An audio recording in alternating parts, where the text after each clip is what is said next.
Everyone, it's Leanne here, and I wanted to share with you a tutorial on how I created this Shabby Chic wreath that I made for spring and Easter. The banner is interchangeable, and I'll show you how I did that. So this tutorial is basically going to be how I dyed the coffee filters and assembled the wreath. Hope you enjoy it. So to get started, you're going to want to find some round white coffee filters. And basically for the white, I just submerge it into water and wring them out really good and lay them flat to dry. You can also put them in the oven at about 225 degrees Fahrenheit for about 5 minutes and let them crisp up a little bit. Just be careful not to brown them. I just like to let them air dry, so I flatten them out and let them air dry. For the tea dye one, I put, for every one tea bag, I put 1 cup of water. So there's 2 cups of water, 2 tea bags, and this is just like an Earl Grey dark black tea. Let it cool. I basically leave it in there for like 10-15 minutes, squeeze out the remaining water from the tea bags, and then again just submerge some filters in there until they fully saturate. You don't want to do too many at a time, otherwise it might look a little bit blotchy because they won't saturate completely and the dye won't go all the way through. So just make sure you soak them really good, squeeze them out really good. There's a difference in the color, you can tell. This is a combination of Lindy's Stamp Gang Spray. This one here is the Wild Honeysuckle Coral. This one here is Fuzzy Navel Peach. And again, it's just about maybe a teaspoon of each one. This one is Cotton Candy Pink. And the last one is the Cosmopolitan Pink. Well, last of the pinks. And then this next one here is Cadbury Milk Chocolate. And this is just to make it a little bit darker, like a dusty rose sort of a pink. So basically just play with your different sprays. You can use food coloring if you want as well to get the color that you want. I'm going to test it out on a few coffee filters here, and I end up really liking the color. It's what I'm going for. When you first dip your the first bunch of coffee filters in, it takes on a little bit more of the micas and the dye that's in, like the pigment that's in the Lindy Stamp Gang sprays. So you'll find as you're dipping in each one, they're going to vary a little bit in color. So that's how you kind of get a multi-tone look when you're when I was doing this wreath. If you don't want that, then you just keep adding a little bit more of your dye. This is basically how I fold them. So you just fold it in half again. So you're folding it in quarters and put a little bit of hot glue there to secure it. And you do it to every single one. And this is the base of the wreath. It's a pool noodle that I used. It was covered in book page paper for a different project, but I ended up using it for this. So I covered the back side of it with the filters, so that's just a nice clean look on the back. And then I made sure I tied my ribbon for the hanger right there before I start gluing on all the filters. And this is just an example of what I did with the pool noodle. I cut off a little bit of it because I didn't want it too big. Put some packing tape around it, and there's your wreath there. And then I basically Mod Podge, so decoupage some book page paper on it in case you're wondering how I got the book page look. So this is just the gluing on process. I basically take each of the filters and I kind of go in one direction rather than put them all over in random directions, so they're all kind of pointing the same way.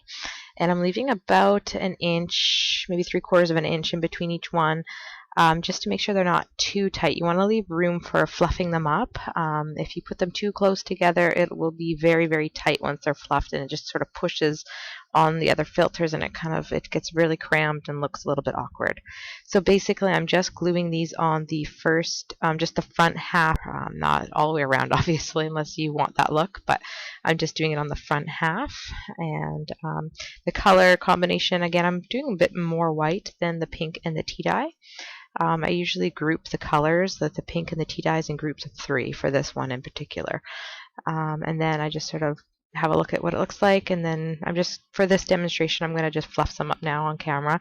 Usually I wait to the end to fluff them up, but you open up the filter completely, and then I just push all of the ends in and squeeze it, and it just sort of scrunches together and looks really cool. So that's basically it. I'm going to go ahead and do some more, and I'll come back and I'll show you in slow mode and talk a little bit more about the process. Okay, so I just wanted to show you what it looks like as you're putting all the filters on. It's basically looking like this, and they're all sort of flat, and then once you start fluffing them up, it starts to look like that. So you can see here, this is what the back looks like. So just this is the coffee filters I scrunched up and just hot glue. Again, you can just use like Mod Podge if you want, whatever you want. So that's what the back looks like. So it's quite neat, clean looking. So I'm going to finish applying these filters on, and then I'll fluff it all up and I'll be back. Hi everyone. Okay, so this is the completed wreath. I measured it and it's approximately 2 feet in diameter there. So I've already showed you the process of the coffee filters and how I put them on and scrunched them and dyed them. So I'm just going to quickly talk about the banner. I wanted to make it so that it could be interchangeable for Easter and spring.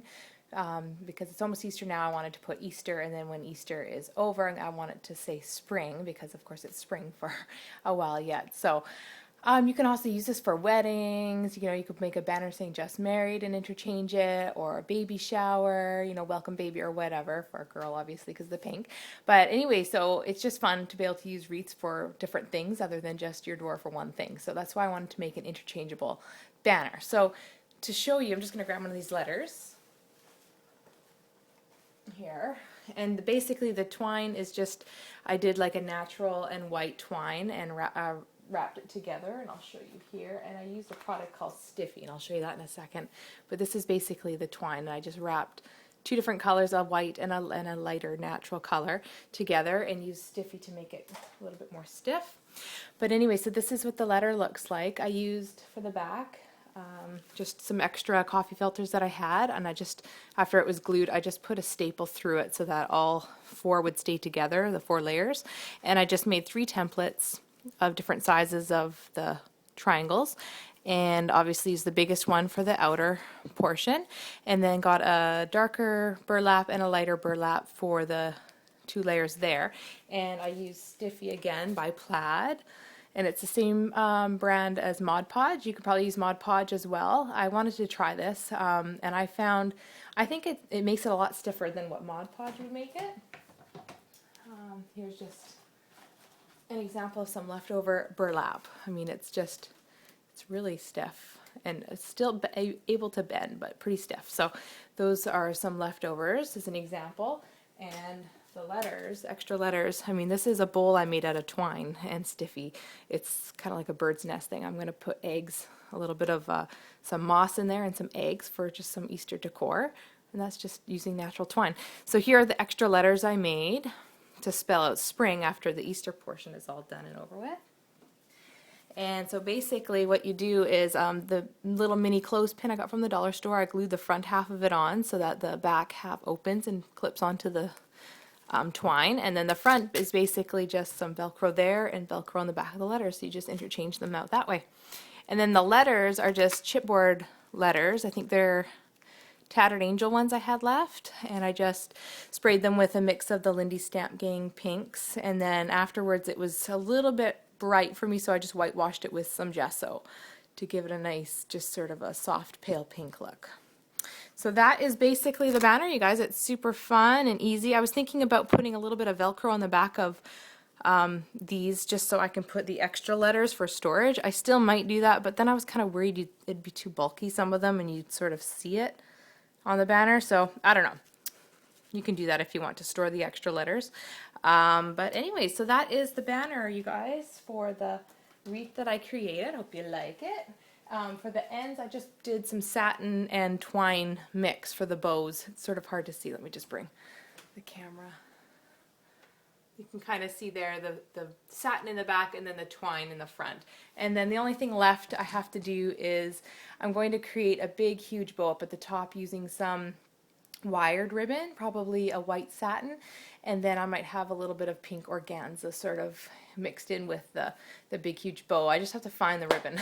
There's nothing local, so I have to go traveling to get some. So anyways, guys, that's my wreath. I hope you like it. I have created a new Facebook page, so those of you who have already followed me and liked my page, thank you so much. For those of you who don't know, it's called Lovely Creations, and it's more focused on home decor, vintage inspired, shabby chic, rustic home decor. That's kind of what I'm into lately, so I've been doing a lot of projects for the home, as I'm going to be moving soon, hopefully this year. So I'm getting really pumped to do some fun things for the home. So if you want to follow me there, by all means, go ahead, and I'll put the link down below in the description box. Thanks everybody for following. Take care. Bye now.